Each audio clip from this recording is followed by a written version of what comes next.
तो हमारे पास ऑर्थो का 2023 के अंदर जो प्रॉफ हुआ है उसका एग्ज़ाम पेपर है। तो उसका जो फर्स्ट क्वेश्चन है वो देख लेते हैं। तो उसमें उसने कहा enumerate the different methods of studying physical growth. तो ये प्रॉफिट में जहाँ पे ग्रोथ पड़ी थी वहाँ पे उसने डिफरेंट तरीके बताए हुए हैं। इसमें सबसे पहले आपकी क्रेनियोमेट्री आ जाती है। तो क्रेनियोमेट्री बेसिकली जो स्कल्स आपको मिलती हैं डेड ह्यूमंस की, तो उनमें जब आप डिफरेंट वैल्यूज़ मेजर करते हैं तो उसको आप क्रेनियोमेट्री कहेंगे।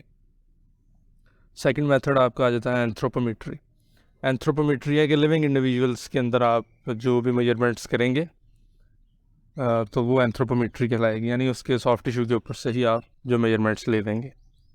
तो इन दोनों में डिफरेंस ये होगा कि जो एंथ्रोपोमेट्री है वो आपकी क्रॉस सेक्शनल स्टडी के तौर पे काम में आ सकती है। मतलब आपने एक इंडिविजुअल को एक टाइम पे मेजर किया, अब 1 साल के बाद आप उसमें जो ग्रोथ चेंजेस हुए हैं वो दोबारा मेजर कर सकते हैं। जबकि क्रेनियोमेट्री सिर्फ लॉन्गिट्यूडनल स्टडी है कि वो जिस टाइम की वो स्कल होगी, ऑब्वियसली डेड स्कल है तो उसमें ग्रोथ तो नहीं होनी ना, तो ये इसमें दोनों में थोड़ा सा डिफरेंस है। और फिर आपकी सेफलोमेट्रिक रेडियोलॉजी आ जाती है। उसके अंदर आप सारा सेफलोमेट्रिक एग्जामिनेशन करते हैं, आपको स्केलेटल क्लास का पता चल जाता है, हाई एंगल लो एंगल का पता चल जाता है, वर्टिकल ग्रोअर हॉरिजॉन्टल ग्रोअर का पता चल जाता है, वगैरह वगैरह। और फिर आपके पास कुछ 3 डायमेंशनल इमेजिंग होती हैं जिसमें आपके पास CBCT आ जाती है और MRI आ जाती है, तो उससे आप कर सकते हैं। और उसके बाद जो एक्सपेरिमेंटल या आप कह लें न्यूरो टेक्निक्स हैं वो आ जाती हैं, जिसके अंदर आपकी स्टेनिंग आ जाती है और इम्प्लांट रेडियोलॉजी आ जाती है। तो ये सारे जो हैं वो मेथड्स हैं आप ग्रोथ को मेजर करने के लिए। और फिर सेकंड क्वेश्चन है what are teratogens and list the teratogens which cause cleft lip and palate. और ये भी जब प्रॉफिट में हमने टियोलॉजी पढ़ी थी तो उसमें लिखा हुआ था सारा कुछ।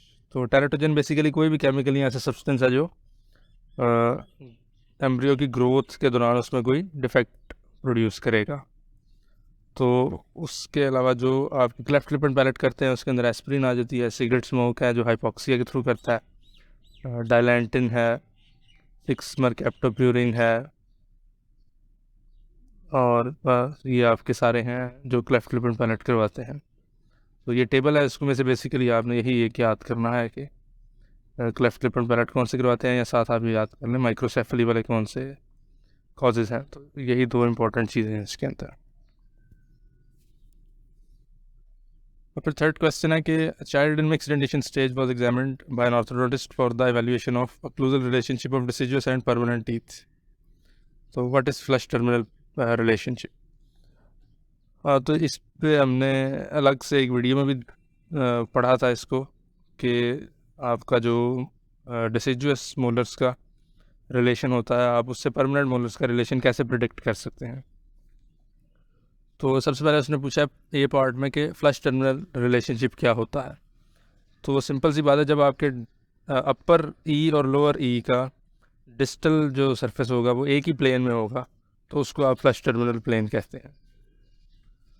सेकंड जो वो पॉइंट पूछता है वो कहता है कि what is the primary dentition equivalent of angles class 2। तो उसमें आपने सिंपल ये जो डायग्राम है ये देख लेनी है। तो क्लास 2 का इक्विवेलेंट होता है डिस्टल स्टेप डिसिजुअस डेंटिशन के अंदर, यानी डिसिजुअस डेंटिशन में डिस्टल स्टेप है तो अगर उसी तरह रहेगा तो वो क्लास 2 में कन्वर्ट हो जाएगा परमानेंट टीथ के अंदर। तो ये उसका इक्विवेलेंट है बेसिकली। लेकिन हमें पता है कि ग्रोथ के साथ वो थोड़ा सा एडजस्ट हो जाता है, तो वो एंड टू एंड में आ जाता है। वैसे आप ये समझ लें कि डिसिजुअस के आगे जो परमानेंट्स डायरेक्टली लिखे हुए हैं ना वो उसका इक्विवेलेंट है। Flush terminal end to end बनाएगा, और जो अगर मीजल स्टेप है तो वो क्लास 1 का इक्विवेलेंट है।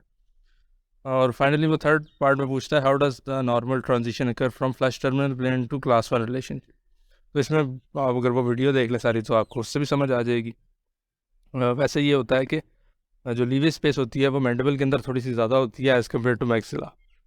तो एक तो लोअर के जो टीथ हैं वो थोड़ा सा ज़्यादा मीजियलाइज होते हैं जब लीवे स्पेस को यूटिलाइज करते हैं as compare to maxillary teeth.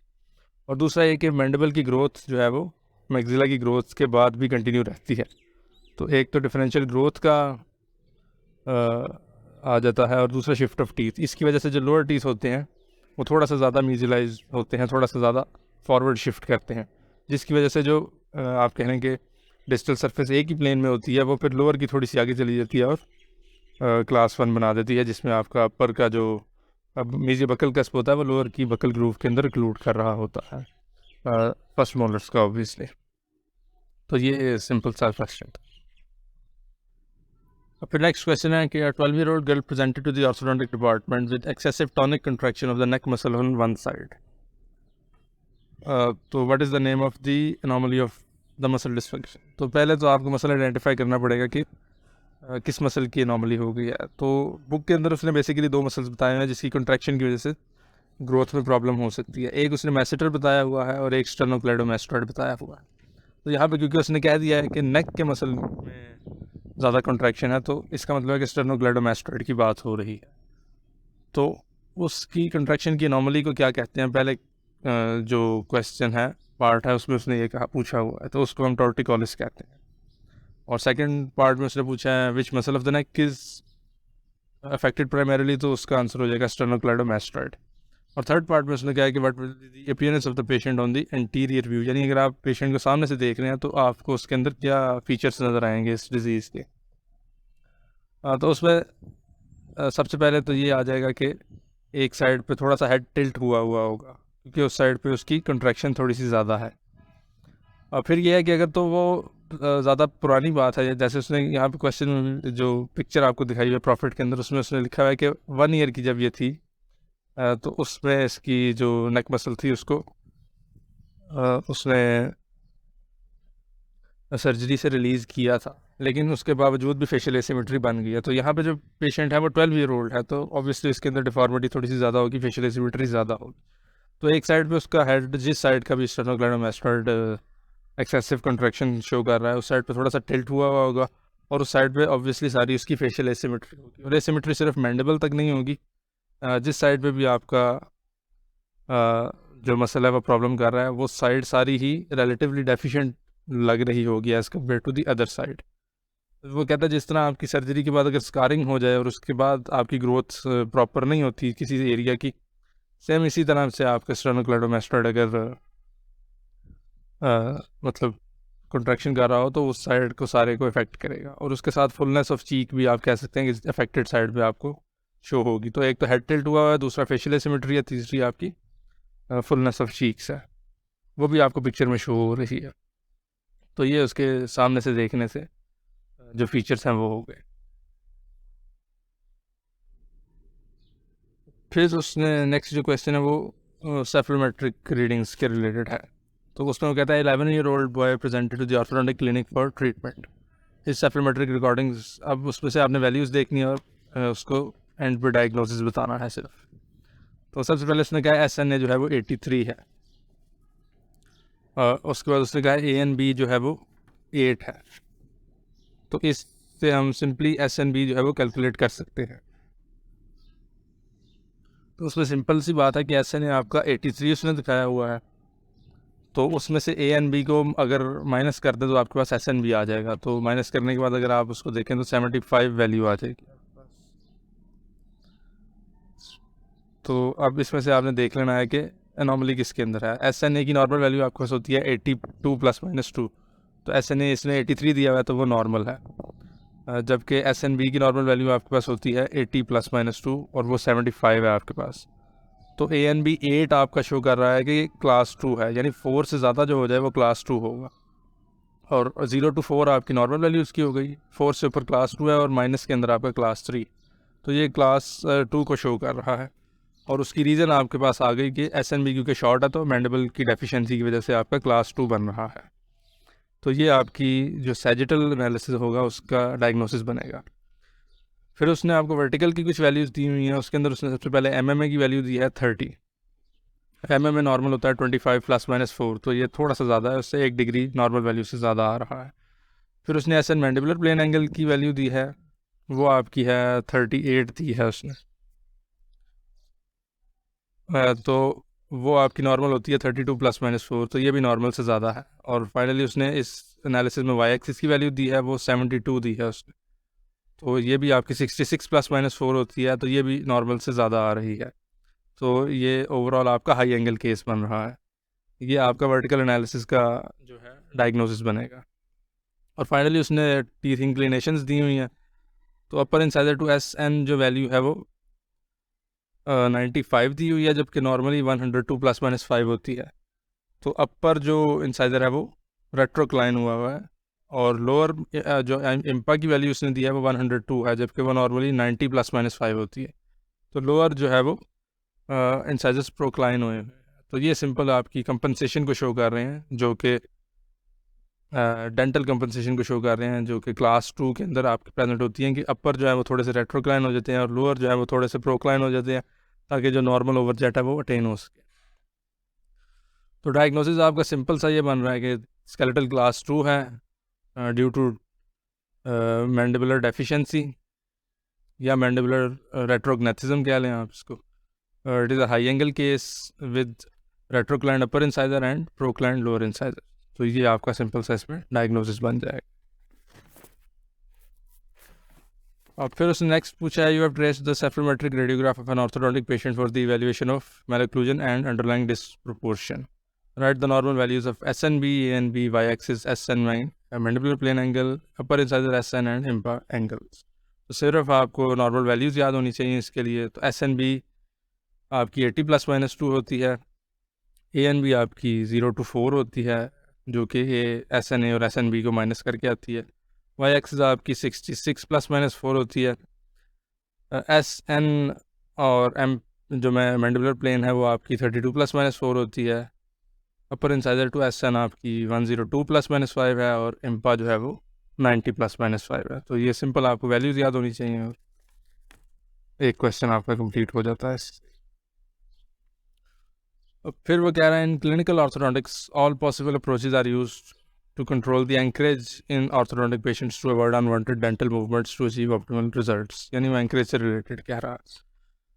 So how the reinforcement of anchorage can be obtained within the same arch and from the opposite arch, or what is two-stage space closure to conserve anchorage when sliding teeth along an archway।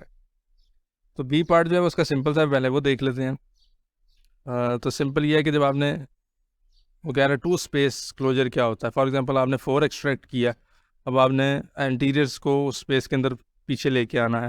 तो two stage closure इस तरह होता है कि आप 3 को पहले लेके आए, मतलब 4 तो निकल गया, 5 और 6 की एंकरेज से 3 को पहले पीछे लेके आए स्पेस के अंदर, और फिर 3 को भी एंकर यूनिट के अंदर डाल के 1 और 2 को लेके आए। तो ये 2 स्टेज में आपने स्पेस क्लोज की है, और ये आपकी एंकरेज कंजर्व कर रहा है। आपने ये नहीं किया कि 5 6 से 1 2 3 को पीछे की तरफ खींचना शुरू कर दिया। आपने पहले सिर्फ 3 को खींचा, और फिर 3 5 और 6 की एंकरेज जो कि ज़्यादा हो जाएगी, उससे इजीली आप 1 और 2 को पीछे ले आएंगे। तो इस सारे सिनेरियो में आपके एंकर यूनिट के ऊपर ज़्यादा जो है वो दबाव, या आप कहना ज़्यादा ओवरली वर्क नहीं होगा वो। तो ए पार्ट में उसने पूछा हुआ है कि how the reinforcement of anchorage can be obtained within the same arch and from the opposite arch. तो सेम आर्च में तो आप डिफरेंट तरीके यूज़ कर सकते हैं। ज़्यादा से ज़्यादा अगर आप टूथ अपने एंकर यूनिट में ऐड कर लें तो वो एंकरेज रीइंफोर्स हो जाएगी। आप सेकंड मोलर्स ऐड कर लें, आप टीथ एक्सट्रैक्शन इस तरह करें कि आपके एंकर यूनिट जो है उसमें ज़्यादा टीथ रह जाएँ। फॉर एग्जांपल आप 4 एक्सट्रैक्ट करते हैं अगर आप, और आपने 1 2 3 को पीछे लेके आना है, तो आपके पास 5 और 6 की एंकरेज होगी। लेकिन अगर आप 5 एक्सट्रैक्ट कर देंगे तो फिर 1 2 3 4 को पीछे लाना होगा और 6 की एंकरेज रह जाएगी सिर्फ। तो इस केस के अंदर आप 4 एक्सट्रैक्ट करें, यानी आप अपनी एक्सट्रैक्शन इस तरह प्लान करें। उसके अलावा आप कोई ट्रांसपैरेटल या लिंगुअल आर्च यूज़ कर सकते हैं उसी आर्च के अंदर। उसी तरह जिस तरह बी पार्ट में उसने बताया, सेपरेट रिट्रैक्शन कर सकते हैं कि एक दांत की पहले रिट्रैक्शन कर लें, फिर दूसरे बाकी जितने रह जाएंगे उनकी कर लें, या फिर आप वहाँ पे टेम्प्रेरी एंकरेज डिवाइस लगा लें। तो ये सारे मुख्तलिफ तरीके हैं जो सेम आर्च में एंकरेज को इंक्रीज़ करने के लिए यूज़ हो रहे हैं। जबकि ऑपोजिट आर्च से अगर आपने एंकरेज इंक्रीज़ करवानी है तो उसको बेसिकली आप इंटरमैक्सिलरी एंकरेज कहते हैं, और उसकी जो एग्जांपल वो देता है वो इलास्टिक्स के अंदर देता है, क्लास 2 और क्लास 3 इलास्टिक्स के अंदर।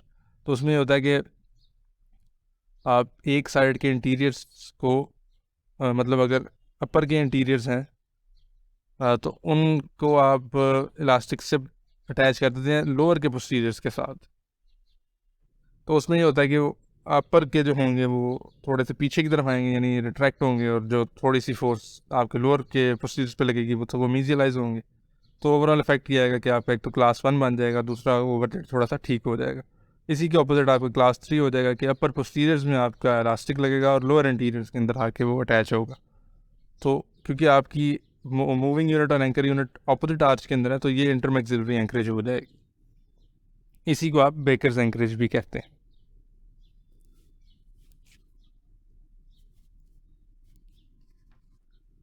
फिर नेक्स्ट क्वेश्चन में वो कह रहा है right optimum forces required for different types of orthodontic tooth movement. तो ये भी एक सिंपल सा एक टेबल है जो प्रॉफिट के अंदर दिया हुआ है, उसमें उसने हर टाइप ऑफ मूवमेंट के आगे जो उसकी ऑप्टिमम फोर्स है वो लिखी हुई है।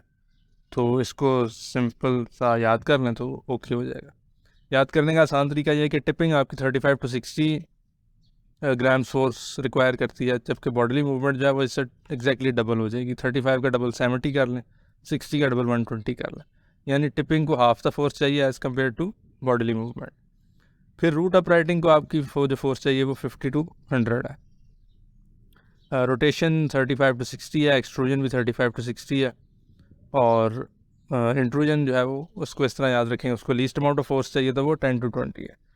तो सिंपल ये है कि टिपिंग, रोटेशन और एक्सट्रूजन को सेम फोर्स चाहिए, रूट अप राइटिंग के लिए ज़्यादा फोर्स चाहिए और बॉडीली मूवमेंट के लिए ज़्यादा फोर्स चाहिए। तो रूट अप राइटिंग की फोर्स 50 to 100 है, वो भी याद करना आसान है, और बॉडीली मूवमेंट की ऑब्वियसली टिपिंग से डबल हो जाएगी। तो उसको याद करने का आसान तरीका ये हो जाए, रट्टा सा लगाना आसान हो जाएगा।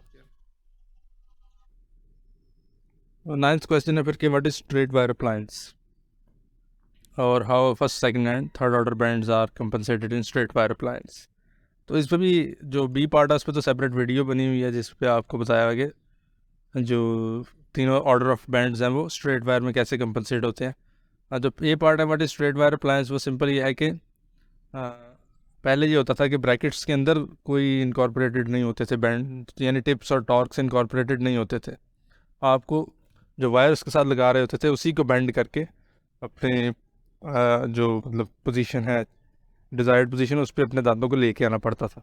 फिर बाद में ये हुआ कि स्ट्रेट वायर अप्लायंस इस तरह हो गई कि जो ब्रैकेट्स थी उन्हीं के अंदर आपने जो था डाटा फीड कर दिया कि ये जिस दांत की ब्रैकेट है इसने इसको इस पॉइंट पर ले आना है, तो स्ट्रेट वायर उसके अंदर लगाएंगे और ब्रैकेट की पोजीशनिंग इस तरह की होगी, उसका उसकी बेस की थिकनेस और उसका टिल्ट इस तरह का होगा कि वो दांत को अपनी क्राउन के पार्ट को भी और रूट के पार्ट को भी नॉर्मल पोजीशन पर ले आएगी। तो ये आपकी स्ट्रेट वायर अप्लायंस है, और जो कंपनसेशन एंड बैंड्स है उसके लिए आप वो वीडियो देख लें तो आपको समझ आ जाएगी। फिर क्वेश्चन नंबर 10 में उसने कहा है कि 9-year-old boy was referred to orthodontist for facial imbalance. Complete evaluation showed concave profile. तो कनकेव प्रोफाइल से तो हमें ऐसे ही पता चल गया कि क्लास 3 का पेशेंट होना चाहिए। फिर उसने वैल्यूज़ बताई हैं, ए एन बी आपकी -5 बताई है उसने जो आपके क्लास 3 को ही शो कर रही है। एस एन ए 76 है, तो इससे हम एस एन बी कैलकुलेट कर सकते हैं। तो वो सिंपल है, S N A minus S N B is equal to A N B. तो उसको आप कैलकुलेट करें सिंपल, उसके अंदर 5+ हो जाएगा तो वो 81 आएगी। तो एस एन बी की नॉर्मल वैल्यू 80 + -2 है, वो 81 आ रही है, इसका मतलब मैंडेबल की पोजीशन नॉर्मल है। जबकि एस एन ए जो है वो 82 + -2 होता है, और यहाँ पे 76 है, तो आपका जो मैक्सिल है वो डेफिशिएंट है, जिसकी वजह से क्लास 3 के जो प्रोफाइल है वो बन रही है उसकी। तो ए पार्ट में उसने डायग्नोसिस पूछा हुआ है, तो सबसे पहले तो ये हो जाएगा कि skeletal class 3 due to retrognathic maxilla. फिर उसने कहा ओवरजेट -4 मिलीमीटर्स है, वो भी इसी के साथ कॉरस्पॉन्ड कर रहा है कि आपकी क्लास 3 की प्रोफाइल है सारी। एम में उसने कहा 26 है, तो उसकी नॉर्मल वैल्यू 25 + -4 है, तो ये आपके नॉर्मल एंगल को शो कर रहा है। तो उसके बाद क्योंकि उसने वर्टिकल की एक ही वैल्यू दी हुई है तो आप कहेंगे कि नॉर्मल एंगल केस है। उसके बाद आपको उसने अपर इंसाइजर टू एस एन 107 दी है और इम्पा उसने 90 दिया है। तो ये दोनों भी नॉर्मल वैल्यूज़ के अंदर आ रहे हैं। इम्पा तो बिल्कुल नॉर्मल है, जो अपर इंसाइजर टू एस एन है वो मतलब नॉर्मल रेंज को टच कर रहा है, 107 तक वो नॉर्मल होता है, तो बिल्कुल 107 पे है। तो आप स्लाइटली प्रोक्लाइंट कह सकते हैं, लेकिन आप नॉर्मल इंक्लिनेशन लिखते हैं तो बेहतर रहेगा कि इंसाइजर्स की जो प्रोक्लिनेशन है वो नॉर्मल है। तो ये आपका सारा डायग्नोसिस हो गया। और फिर वो कह रहा है कि which appliance will you use for this patient. तो अब सिंपल है कि पहले तो आपने देख लेना है कि पेशेंट ग्रोइंग एज में है या नहीं। तो उसने कहा 9-year-old है, तो इसका मतलब है कि वो ग्रोइंग एज के अंदर है, तो आप ग्रोथ मॉडिफिकेशन के लिए कोई अप्लायंस दे सकते हैं। अब आपने देखना है कि आपने किस पार्ट ऑफ दी जॉ की जो है वो या फेस की जो ग्रोथ है वो मॉडिफाई करनी है, तो आप ऑब्वियसली मैक्सिला की ग्रोथ को मॉडिफाई करने जाएंगे क्योंकि वो डेफिशिएंट रह गया हुआ है। जबकि मैंडिबल फ़िलहाल जो है वो नॉर्मल वैल्यूज़ के अंदर है। अगर मैंडिबल की जो वैल्यूज़ हैं वो नॉर्मल से ज़्यादा आ रही होती है, फिर हम ये भी कोशिश करते हैं कि मैंडिबल की ग्रोथ को रोकें कि वो फर्दर इंक्रीज़ ना करें, क्योंकि अभी ग्रोथ तो रहती है पेशेंट। तो क्योंकि वो नॉर्मल है तो फ़िलहाल उनको हम कुछ नहीं करेंगे, और मैक्सिला की ग्रोथ को बढ़ाने के लिए हम फेस मास्क यूज़ करेंगे। तो जो अप्लाइंस हमने यूज़ करनी है बेसिकली वो फेस मास्क होगी, और वो मैक्सिला को प्रोट्रूड करवाने की कोशिश करेगी विद ग्रोथ। फिर क्वेश्चन नंबर 11 है कि an 8-year-old female child in mixed edition presented to the orthodontic clinic on mixed dentition analysis -5 mm arch length discrepancy per quadrant was present. What is serial extraction and what is the sequence of tooth removal in serial extraction? तो what is serial extraction? Serial extraction basically planned extractions होती हैं teeth की, जिसमें डिसिजुअस और permanent दोनों teeth extract किए जाते हैं, और उसका गोल ये होता है कि इवेंचुअली आपकी जो बाकी टीथ रह जाएंगे वो अलाइनमेंट के अंदर परफेक्ट होंगे। तो उसमें जो उसकी आप कह लें इंडिकेशन है वो ये है कि क्लास 1 का पेशेंट होना चाहिए, और arch length discrepancy at least 10 millimetre की होनी चाहिए। तो उसने -5 मिलीमीटर पर क्वाड्रेंट कहा है, तो जब आप आर्च की बात करेंगे तो वो -10 मिलीमीटर हो जाएगी। तो वो बेसिकली सीरियल एक्सट्रैक्शन को की इंडिकेशन की तरफ जा रहा है। वैसे उसने पूछा नहीं है वो। और फिर उसने सीक्वेंस ऑफ ट्रूथ रिमूवल पूछा है, तो वो CD4 से याद रख लें। सबसे पहले डिसिजुअस कैनाइन, फिर डिसिजुअस फर्स्ट मोलर, और फिर परमानेंट फर्स्ट प्रीमोलर। तो ये आपकी जो है वो सीक्वेंस ऑफ ट्रूथ रिमूवल का। इस पर भी सेपरेटली वीडियो बनी हुई है, अगर आप उससे कॉन्सेप्ट दोबारा क्लियर करना चाहें तो वो दोबारा देख सकते हैं। और फिर 12th क्वेश्चन में वो कहता है 17-year-old male patient reported to the orthodontic clinic for treatment, his supplementary findings were अच्छा, वैल्यूज़ देखने से पहले हमें पता चल गया कि 17-year-old है, तो ग्रोथ का तो उसमें कोई बाकी नहीं रहेगी। तो अब या तो कैमोफ्लाज होगी या सर्जरी, ग्रोथ मॉडिफिकेशन नहीं हो सकती उसके अंदर। तो वैल्यूज़ उसने दी हैं। SNA आपका 82 है, बिल्कुल नॉर्मल है, यानी ANB आपका 2 है। तो इनको अगर आप माइनस कर लें तो आपका SNB आ जाएगा 80, यानी तीनों वैल्यूज़ नॉर्मल है, और स्केलेटली क्लास 1 है patient. Upper incisor to SN 113 है, और इम्पा 102 है। अब ये दोनों शो कर रहे हैं कि बायोमैक्सिलरी प्रोक्लिनेशन है, यानी अपर इंसाइजर्स भी प्रोक्लाइंड है, लोअर इंसाइजर्स भी प्रोक्लाइंड है। और SN मैंडिबल का जो उसने एंगल दिया है आपको वो 34 दिया है, तो वो भी 32 +-4 होता है, वो भी नॉर्मल है, यानी नॉर्मल एंगल केस है। तो उसने पूछा है कि व्हाट इज़ योर डायग्नोसिस और how will you treat the patient. तो हमने कहना है skeletally class 1 patient with normal angle case and bimaxillary proclination. तो आपका डायग्नोसिस ये बन जाएगा। और फिर क्वेश्चन है कि how will you treat the patient. तो इस सारे सिनेरियो से यही पता चल रहा है कि पेशेंट जो दोनों इंसाइजर्स अपर और लोअर के प्रोक्लाइंड है वही चीज़ प्रॉब्लम कर रही है। तो आप क्योंकि स्केलेटली क्लास 1 है, तो आपने सिंपल कैमोफ्लाज करना है उसका, कि उसके दांत इस पोजीशन में आ जाएं कि उसको प्रॉब्लम ना रहे। तो इस केस में आप ये कह सकते हैं कि आप ऑल 4 एक्सट्रैक्ट कर देंगे, और जो इंटीरियर टीथ होंगे उनको उस स्पेस के अंदर पीछे ले आएंगे, और जो आपकी मतलब प्रोक्लाइंड यानी प्रोक्लिनेशन ऑफ टीथ की वजह से पेशेंट की कंप्लेंट थी तो वो ख़त्म हो जाएगी। तो बेसिकली आपने कैमोफ्लाज किया है, और आपने सिंपल 4 की एक्सट्रैक्शन कर दी, ऑल 4s की, और बाकी जो इंटीरियर्स हैं उनको स्पेस के अंदर रिट्रैक्ट करके तो उनकी इंक्लिनेशन ठीक करती है। और फिर 13th क्वेश्चन है कि a young growing patient was presented in the orthodontic department for treatment of class 2 skeletal pattern. तो एक तो आपको पता चल गया कि ग्रोइंग पेशेंट है, और दूसरा आपको पता चल गया कि स्केलेटल क्लास 2 का मसला है। उसने कहा what is the possible approach to the treatment. तो उसमें पॉसिबल अप्रोच ये है कि सबसे पहले आप उसकी ग्रोथ मॉडिफिकेशन करेंगे, और उसके बाद अगर उसका स्केलेटल प्रॉब्लम ठीक हो जाती है तो उसके बाद आपको फिर फिक्स ब्रेसेस दे के तो बाकी टीथ की जो अलाइनमेंट वगैरह होगी वो परफेक्ट कर लेंगे। तो अप्रोच तो सिंपल ये होगी। अब उसमें उसने कहा है कि what are the different type of appliances use for the treatment. तो उसमें जो ग्रोथ मॉडिफिकेशन के लिए आपकी सारी अप्लायंसेस आ जाएंगी, वो आप लिख सकते हैं, ट्विन ब्लॉक से लेके एक्टिवेटर से, और सारा कुछ उसके अंदर आ जाएगा। हेल्प्स अप्लायंस आ जाएगी, इवन आपका हेड गियर भी आ जाएगा। अब क्योंकि क्लास 2 है तो बल्कि मतलब सॉरी हेड गियर उसमें नहीं आएगा, बाकी जो सारी ग्रोथ मॉडिफिकेशन की अप्लाइंसेज उसमें बताई हुई हैं बुक के अंदर, तो वो सारी इसके अंदर आ जाएंगी। और फाइनली उसने कहा which radiographic test can be use to assess the skeletal age of this patient. तो सिंपल है कि आप उसमें जब सेफ लैटरल सेफ करवाएंगे तो उसी में आपके वर्टिब्रास के आपसे वर्टिब्रास उसमें शो होते हैं, तो उसी से आपको उसकी जो स्केलेटल एज है वो उसका पता चल जाएगा। दूसरा अगर वो इसके अलावा कोई एक्सरे कहता है तो फिर आपको हैंड एंड रिस्ट रेडियोग्राफ करवाना पड़ेगा, वरना इस केस के अंदर आप सिंपल लैटरल सेफ कह के उसकी सर्वाइकल वर्टिब्रल मैचुरेशन करके तो आप उसकी स्केलेटल एज पता कर सकते हैं।